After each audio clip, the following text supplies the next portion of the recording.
Antes de que sonara el primer silbato, ya había pólvora en el aire. Charles Barkley, siempre impredecible, envió una carta escrita a mano a Bill Laimbeer, justo antes de enfrentarse a él. El mensaje era tan breve como provocador. Querido Bill, que te jodan. Atentamente, Charles Barkley. Era imposible interpretar aquello como un gesto amable. Y tal como todos imaginaban, cuando empezó el partido las palabras quedaron atrás y llegaron los puños.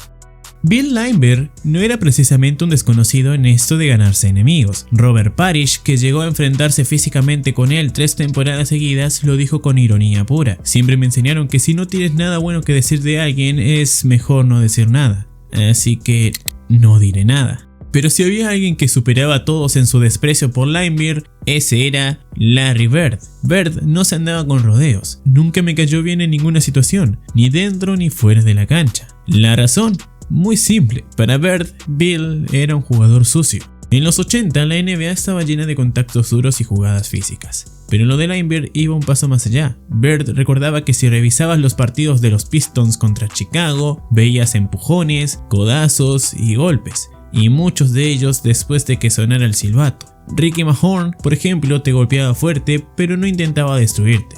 Sabías que venía el contacto y te preparabas. Laimbeer, en cambio, buscaba hacer daño. En una jugada clásica de esa época, después de caminar con el balón y cometer falta, Laimbeer mandó a Bird al suelo de un golpe. La reacción fue inmediata. Los Celtics estaban furiosos. Bird recibió un golpe en la mandíbula y, como era lógico, no estaba nada contento. Y ahí no terminaba la cosa. Laimbeer tenía la costumbre de deslizar el pie debajo del rival cuando este caía de un salto, con la clara intención de que se torciera el tobillo. Robert Parrish se lesionó más de una vez por esa trampa sucia. Bird recordaba una vez que él mismo sufrió una maniobra, lanzó un tiro, cayó sobre el pie de Laimbeer y se torció el tobillo. Pero más adelante, cuando Bill intentó su propio lanzamiento, Bird se la devolvió. Deslizó su pie justo donde Laimbeer iba a caer. Aquello fue suficiente para que Bill nunca más volviera a intentarlo con él. Un par de cuartos después de aquel incidente, Laimbeer intentó su habitual salto para tirar. Bird, paciente y calculador, decidió cobrarse la deuda. Deslizó su pie justo en el punto donde Bill iba a caer. El impacto fue suficiente para que Laimbeer entendiera el mensaje. Nunca más volvió a intentarlo con Larry. Pero si el público y los jugadores ya lo consideraban un jugador sucio, hubo un momento que selló su fama para siempre. Michael Jordan, la máxima estrella de la liga, lo etiquetó abiertamente como el jugador más sucio de la NBA. La respuesta de Laimbeer fue tan arrogante como reveladora. Michael Jordan será un gran jugador de baloncesto, pero como persona, ¿quién es? ¿A quién le importa? Lo único que hace es jugar.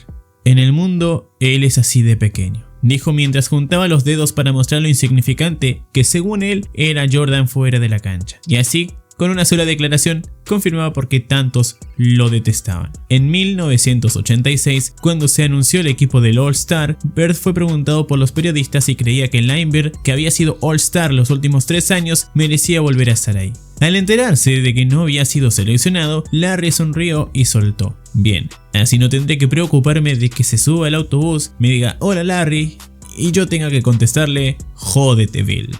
Pero ese año, el destino aún los volvería a enfrentar.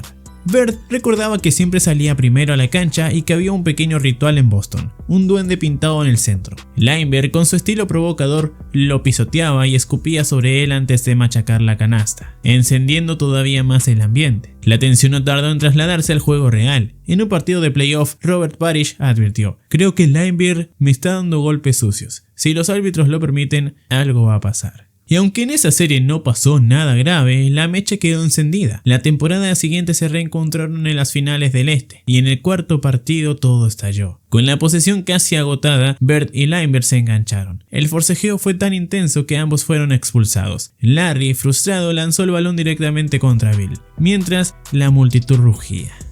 Cuando aquel cuarto partido terminó en expulsiones, las versiones no tardaron en salir. Bird decía que Laimbeer se estaba echando hacia atrás, que no quería pelea real. Ojalá hubieran limpiado la cancha por 15 minutos y nos hubieran dejado resolverlo ahí mismo, confesó Larry con una media sonrisa. En cambio, Laimbeer, fiel a su estilo de víctima eterna, declaraba: yo no hice nada, intenté agarrarlo para que no se cayera y Larry empezó a golpearme. Fui víctima de todo eso. Bird, sarcástico, respondió: claro, él no intentaba lastimarme y yo solo quería lanzar el balón al árbitro. Lo malo es que la cara de Bell se puso en medio. En una serie donde te enfrentas al mismo rival 4, 5, 6, hasta 7 veces en apenas 2 semanas, las emociones hierven. Bird aseguraba que su equipo nunca iniciaba los conflictos, que siempre respondían. En cambio, acusaba a Detroit de ser los auténticos instigadores, y como si hiciera falta más tensión, en el siguiente partido Laimbeer intentó lo impensable: acercarse para darle la mano a Larry antes de comenzar. Bird lo miró fijo y sin titubear soltó un seco "vete a la mierda".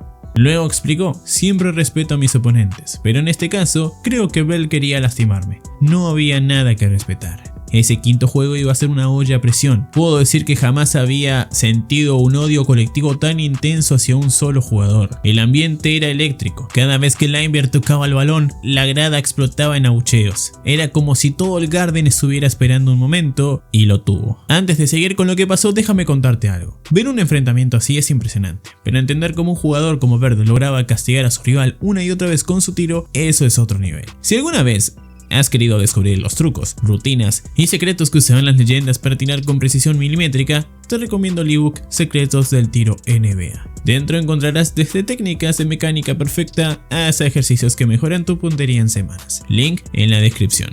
Volviendo al partido, en el segundo cuarto Robert Parish hizo lo que todos esperaban. Se cansó de las provocaciones, soltó un potente antebrazo y derribó a Laimbeer al suelo. El público enloqueció. Era como si Boston entero hubiera exhalado un suspiro de alivio. Los comentaristas lo dijeron claro: era cuestión de tiempo hasta que alguien hiciera esto. Y sí, Laimbeer lo tenía merecido, aunque en la repetición parecía que apenas había pasado nada. Lo que las cámaras no captaron fue lo ocurrido 2 jugadas antes: un codazo certero de Bell al cuello de Parish, justo en la nuez. Ese golpe encendió la mecha. Parish simplemente reaccionó.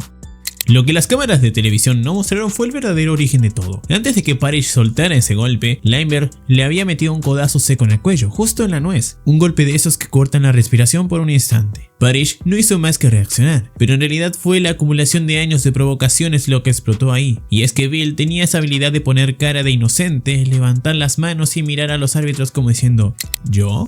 ¿En serio? Cuando todos sabían que era capaz de un codazo furtivo, un empujón traicionero o incluso un golpe de traición si pensaba que podía salirse con la suya. Como dijo un comentarista, no le podía pasar un tipo más merecedor. Parish mismo admitió que no era de los que perdían la cabeza fácilmente. Había intercambiado empujones y codazos antes, pero aquella vez simplemente llegó al límite. Era la primera vez en su carrera que perdía la compostura así, y no se lo creía ni él.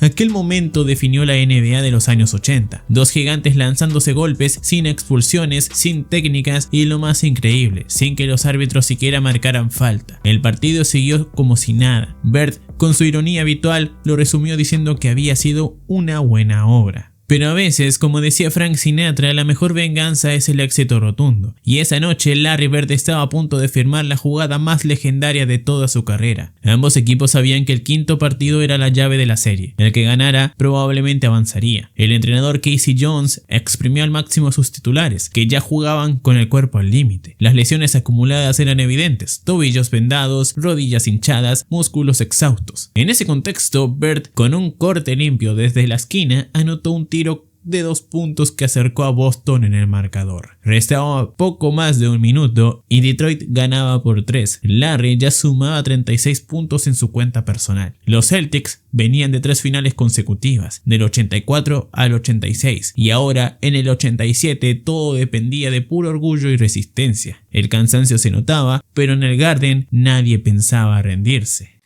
Larry estaba jugando únicamente con corazón. Ya había salido del partido por una torcedura de tobillo que en la mayoría de los casos hubiera dejado a cualquier jugador en el vestuario, pero él volvió. Ahora, para colmo, se lo había torcido de nuevo y seguía ahí, cojeando, pero decidido a no ceder ni un centímetro. Boston tenía un momento que podía definir la serie, pero lo que ocurrió primero fue un golpe devastador. Quedaban 27 segundos y los Celtics ganaban por 1 punto. Bird estaba defendiendo a Isaiah Thomas en la parte alta de la cancha. Larry sintió que había hecho un buen trabajo. Lo mantuvo fuera de la pintura, lo forzó a un tiro difícil, con su mano en la cara. Sin embargo, Isaiah, con la sangre fría que lo caracterizaba, elevó el balón y lo envió directo al aro. La pelota entró limpia. Detroit recuperaba la ventaja.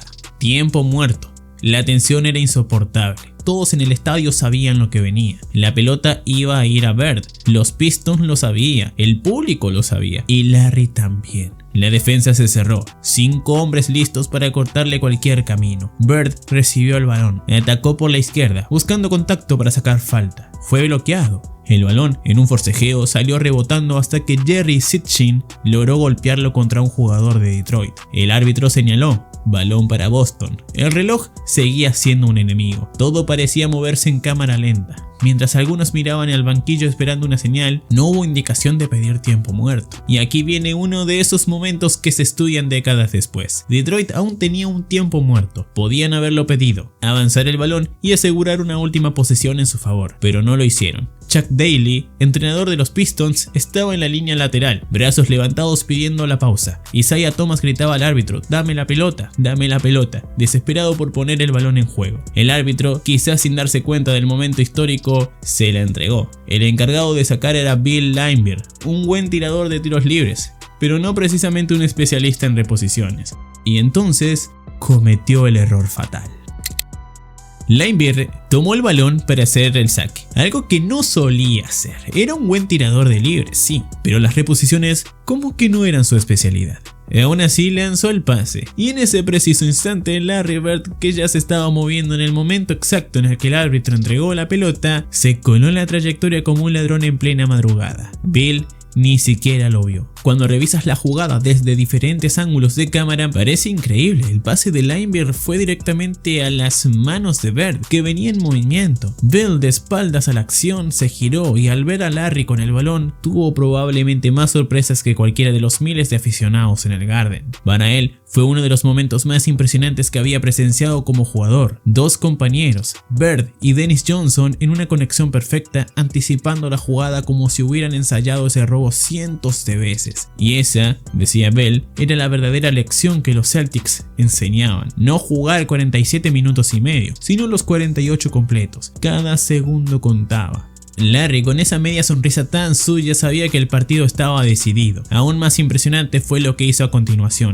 Con los pies peligrosamente cerca de la línea de fondo, casi flotando sobre ella, Bird se giró y, como un bailarín que se sostiene en puntas, mantuvo el equilibrio el tiempo suficiente para encontrar a Dennis Johnson. Ese momento parecía detenerse. La línea de fondo estaba justo bajo sus pies. Cualquiera diría que iba a pisarla y perder la posesión. Pero Bird, como si desafiara las leyes de la física, se quedó allí sobre las puntas. Cuerpo inclinado, balón seguro en las manos. Y entonces, en un destello, apareció Dennis Johnson, cortando hacia la canasta. El pase fue perfecto, rápido, tenso, imposible de interceptar. Dennis atrapó el balón y lo convirtió en 2 puntos que sellaron el destino del partido. Mientras todo Boston explotaba en celebración, los Pistons intentaban recomponerse. Laimbeer y compañía se preparaban para sacar de nuevo, pero antes de eso, Larry pasó junto a Bill y, sin perder la calma, le dejó un comentario.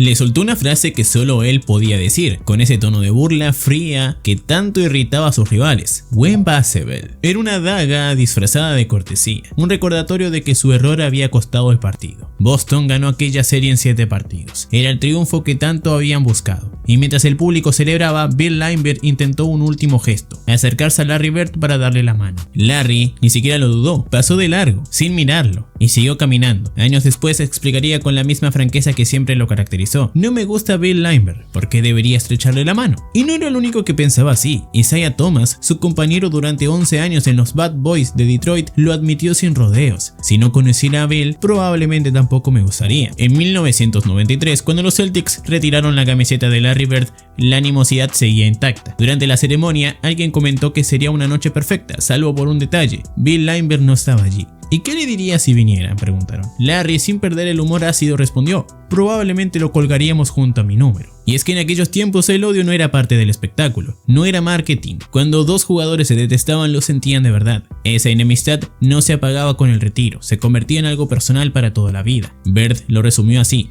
odio a Larry Bird, pero respeto profundamente a ese hombre, decía Bill. Y Larry, por su parte, admitía respetar el talento de Isaiah Thomas, aunque no soportara el equipo que lideraba. Pero Laimbeer jugaba en otra liga del rencor. No respetaba a nadie, ni siquiera a sus propios compañeros. La prueba fue su último entrenamiento con los Pistons antes de retirarse. En una jugada sin importancia, clavó un codazo en las costillas de Isaiah Thomas, rompiéndole una. Cuando Isaiah, furioso, se encaró con él, Laimbeer respondió con: otro codazo. Esta vez Isaiah no lo dejó escapar, le lanzó un puñetazo a la cabeza. El impacto fue tan fuerte que Thomas se fracturó la mano, quedando fuera del juego por 8 semanas. Una escena que resumía perfectamente quién era Bill Lambert y por qué tantos lo detestaban. Él mismo dijo alguna vez: yo no peleo, yo provoco y luego me alejo. El problema es que de vez en cuando alguien no lo dejaba alejarse.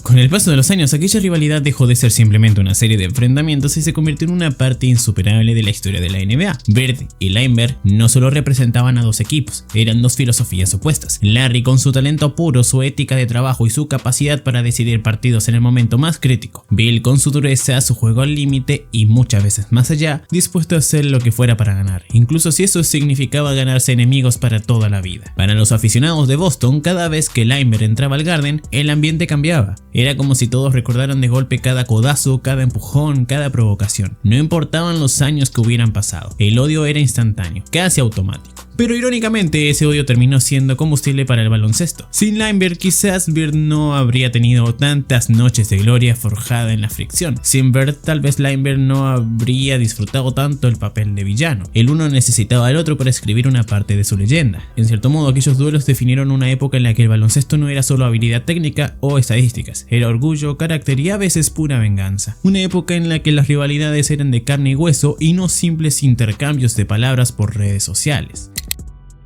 Bill Lambert no era rápido, no saltaba alto, no tenía la agilidad de un alero ni la elegancia de un base, pero sí tenía algo que muy pocos podían igualar, una mentalidad implacable. No jugaba para gustar, no jugaba para ganarse aplausos, jugaba para ganar y para destrozarte en el proceso.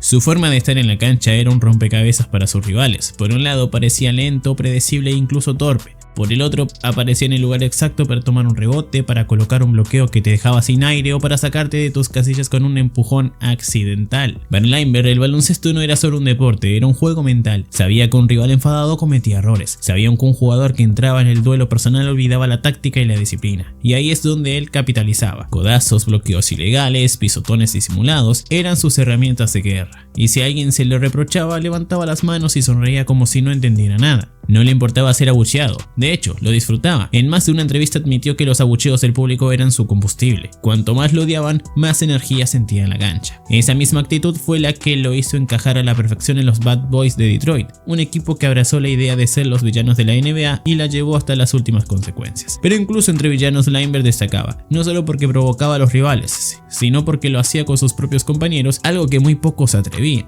En el baloncesto moderno, donde los roces suelen terminar en faltas flagrantes, expulsiones y sanciones, mirar hacia atrás, hacia la rivalidad entre Larry Bird y Bill Lambert es como abrir una ventana a otro mundo. Un mundo donde las batallas eran físicas, sí, pero también mentales, donde los duelos no terminaban con la bocina final, sino que se prolongaban en miradas, declaraciones y memorias que duraban décadas. Bird y Lambert nunca intentaron disimular su desprecio mutuo, no se dieron abrazos para la foto, no intercambiaron camisetas, no hicieron colaboraciones. Lo suyo fue crudo, auténtico, sin filtros. Cuando se veían era para competir o para golpearse. Y sin embargo, en esa tensión extrema, en ese odio deportivo tan visceral, había algo que engrandecía el juego. Porque cada vez que Bird se enfrentaba a Lambert sabía que iba a recibir golpes, empujones, codazos. Y cada vez que Lambert veía a Bird sabía que iba a tener que lidiar con una de las mentes más frías y calculadoras de la historia del deporte. Alguien capaz de castigarte no con un puñetazo sino con un triple en el momento más doloroso. Esas series entre Boston y Detroit no eran solo partidos de baloncesto, eran guerras de desgaste. Los entrenadores planificaban estrategias, sí, pero en la cancha había una segunda batalla, la de la resistencia mental. Si no soportabas la presión, si caías en la trampa de Lambert o te dejabas llevar por la rabia, estabas perdido. Si no podías encontrar la manera de superar la dureza de los Celtics y la genialidad de Bird, te ibas a casa.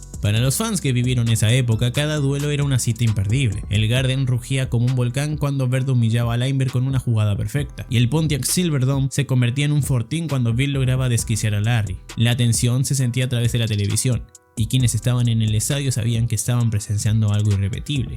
Hoy, mirar esos momentos es un recordatorio de que la NBA no siempre fue un escaparate de cordialidad. Hubo un tiempo en el que los rivales podían odiarse y aún así respetar profundamente lo que representaban en la cancha. Bird lo dijo alguna vez sobre otros grandes jugadores: puedo odiarlo como persona pero respetar su juego. Con Lambert incluso eso fue complicado, pero ese es precisamente el sello de una rivalidad que sigue viva en la memoria colectiva. Y si hablamos de rivalidades legendarias, hay otra que definió una era: Larry Bird contra Michael Jordan. Dos gigantes que, aunque se enfrentaron menos que Bird y Leinberg, dejaron partidos inolvidables, llenos de talento puro, orgullo y momentos que pasaron a la historia. Si quieres ver otro capítulo de la historia de la NBA donde la genialidad se enfrenta cara a cara, te recomiendo que vayas ahora mismo a ver nuestro video de Larry Bird vs Michael Jordan. Ahí descubrirás cómo dos de los mejores jugadores de todos los tiempos se midieron en duelos que, como este, siguen siendo recordados décadas después. Nos vemos ahí.